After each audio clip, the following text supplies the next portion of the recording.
नमस्कार। नमस्कार। आज हम एक बहुत ही दिलचस्प विषय पर बात कर रहे हैं। नमस्कार। श्री रामकृष्ण परमहंस की शिक्षाएं और खास करके ईश्वर के रूप को लेकर उनकी जो समझ थी। हाँ। हमारे पास कुछ उनके विचार हैं, कुछ अंश हैं जिनसे पता चलता है कि वो ईश्वर के साकार मतलब रूप वाले, हाँ, साकार, और निराकार यानी बिना रूप वाले, इन दोनों स्वरूपों को कैसे देखते थे। बिल्कुल। ये बड़ा गहरा सवाल है वैसे। हाँ, अक्सर ये सवाल मन में आता भी है कि भाई ईश्वर का कोई एक रूप है या वो निराकार है सब रूपों से परे। ये दोनों बातें तो एकदम उल्टी लगती हैं, है ना? लगती तो हैं। लेकिन श्री रामकृष्ण वो बड़ी खूबसूरती से मतलब कमाल के तरीके से इन दोनों को एक साथ ले आते हैं। तो चलिए आज इसी गुत्थी को थोड़ा समझने की कोशिश करते हैं। हाँ, देखते हैं। उनका जो मूल विचार था वो बड़ा सीधा और गहरा था। हाँ। वो कहते थे ईश्वर एक ही है।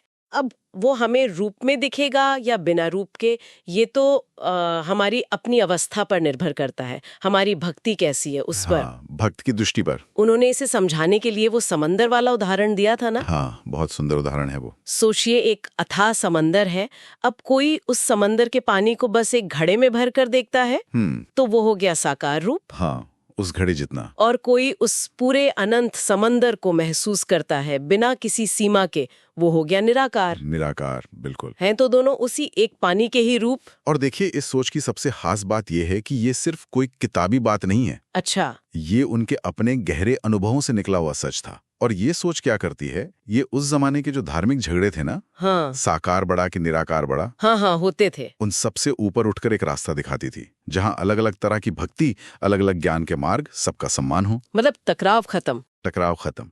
ये समझना कि भाई साकार और निराकार ये तो एक ही सिक्के के दो पहलू हैं। हाँ, ये बात तो है। लेकिन रोजमर्रा की जिंदगी में देखें तो हम जैसे आम लोगों के लिए ईश्वर के साकार रूप से जुड़ना ज्यादा आसान क्यों लगता है? हाँ, इसमें कुछ खास बात है क्या? बिल्कुल है।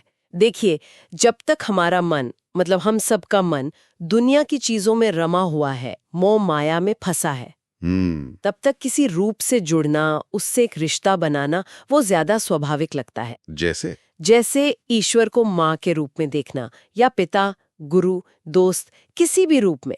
श्री रामकृष्ण खुद माँ काली के प्रति उनका कैसा भाव था। हाँ, वो तो अद्भुत था। उनके लिए वो कोई पत्थर की मूर्त थोड़ी थी, वो तो जीती जागती माँ थी जिनसे वो बातें करते थे, रूठते थे, अपने हाथ से खिलाते थे। हाँ, ये साकार भक्ति का कितना सुंदर, कितना जीवंत उदाहरण है। और वो कहानी भी तो है शामू की। हाँ, शामू वाली। हाँ, वो छोटा बच्चा जिसे बस ये विश्वास था कि माँ की मूर्ति ही उसकी माँ है, वही रक्षा करती है, और उसका वो अटूट विश्वास, उसके लिए वो मूर्ति सचमुच जागृत हो गई थी।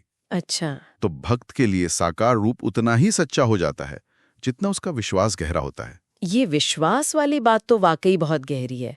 खैर, साकार रूप की बात समझ आती है, लेकिन फिर ये निराकार मार्ग, ये क्या चीज है और ये किसके लिए है, इसकी प्रकृति कैसी है, ये थोड़ा रहस्यमयी सा लगता है। हाँ, है तो थोड़ा सूक्ष्म। निराकार मार्ग देखिए, ये उन साधुकों के लिए है जिनका मन धीरे धीरे दुनिया की चीजों से हट रहा है, ऊपर उठ रहा है। अच्छा। अंदर की तरफ मुड़ रहा है। ये उस परम सत्य को महसूस करने की कोशिश है जो किसी नाम, रूप, रंग, गुण इन सब से परे है, अनंत, असीम। लेकिन श्री रामकृष्ण ये भी कहते थे कि देखो, ये रास्ता बिना तैयारी के कठिन है। कैसे? जैसे तेज धूप में आप सीधे सूरज को देख सकते हैं क्या? मुश्किल है। हाँ, नहीं देख सकते। या बिना साधना के, बिना अभ्यास के बस पहाड़ की चोटी पर जाकर बैठ जाने से वो शांति नहीं मिल जाती। सही बात है। इसके लिए मन की गहरी एकाग्रता चाहिए, वैराग्य चाहिए, मतलब दुनिया से एक तरह की अनासक्ति। हाँ। वो कहते थे, और उन्होंने खुद अनुभव किया था। उन्होंने खुद भी? हाँ, कि कैसे ध्यान में माँ काली का रूप धीरे धीरे विलीन होकर एक निराकार ज्योतिर्मय सत्ता में बदल जाता था। उनके लिए ये जीता जागता अनुभव था, सिर्फ बातें नहीं। वाह, तो उनके अपने अनुभव भी इसी समझ का आधार थे। तो क्या ये साकार और निराकार रास्ते एकदम अलग अलग है, जैसे दो पटरी, या इनके बीच कोई पुल भी है? नहीं, पटरी जैसी बात नहीं है, कोई सख्त दीवार नहीं है इनके बीच। श्री रामकृष्ण तो यही सिखाते थे कि ये जुड़े हुए हैं। हाँ, बल्कि साकार भक्ति जो है वो अक्सर निराकार अनुभव तक पहुंचने की सीढ़ी बन सकती है। अच्छा, सीढ़ी की तरह। हाँ, बिल्कुल। हाँ। जैसे वो राधा जी की कहानी आती है ना, वो श्री कृष्ण की मूर्ति की पूजा में इतनी डूबी रहती थी, इतनी तल्लीन, कि कहते हैं ध्यान में उन्हें मूर्ति की जगह धीरे धीरे एक अनंत निराकार प्रकाश दिखने लगा। अरे वाह! तो साकार में पूरी निष्ठा से, पूरे प्रेम से डूब जाना ही कभी-कभी वो निराकार के दरवाजे खोल देता है।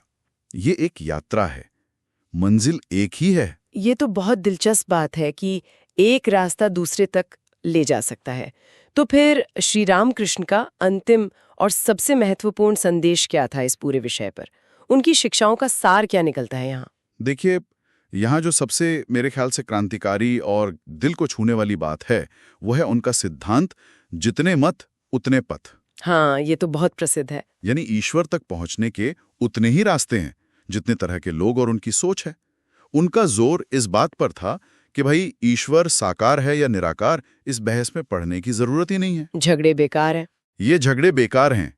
जैसे एक बड़े बाजार में अलग अलग लोग जाते हैं ना, अपनी अपनी जरूरत का सामान लेने, कोई कपड़ा ले रहा, कोई अनाज, कोई बर्तन। हाँ, सबका मकसद अपनी जरूरत पूरी करना। बस वैसे ही आप ईश्वर को किसी भी रूप में पूजो, माँ मानो, पिता मानो या बिना रूप के ध्यान करो, अगर पुकार सच्ची है, दिल से है, ईमानदारी है, व्याकुलता है, तो वो जरूर सुनता है। मुख्य बात यही है, पुकार। ईश्वर तो भक्त के भाव के अनुसार ही रूप धर लेता है। तो मतलब कुल मिलाकर श्री रामकृष्ण हमें यही दिखा रहे हैं कि ईश्वर एक ही साथ रूप वाला भी है और रूप से परे भी है। बिल्कुल, दोनों हैं। और हम किस रास्ते पे चल रहे हैं, इससे ज्यादा जरूरी ये है कि हमारे दिल में सच्चाई कितनी है, हमारा विश्वास कितना गहरा है। एकदम सही, सच्ची लगन। और इसी सोच के साथ एक सवाल मन में उठता है जिस पर शायद हम सब सोच सकते हैं कि जब हम ये समझ लेते हैं कि ईश्वर को अनुभव करने के इतने अलग अलग रास्ते हो सकते हैं और सभी मान्य है, तो फिर हमारे अपने व्यक्तिगत विश्वास या आध्यात्मिक अनुभव को देखने का हमारा नजरिया कैसे बदल सकता है? क्या इससे हमारे मन में दूसरों के रास्तों के प्रति ज्यादा सम्मान, ज्यादा खुलापन आता है? सोचिएगा जरूर इस पर।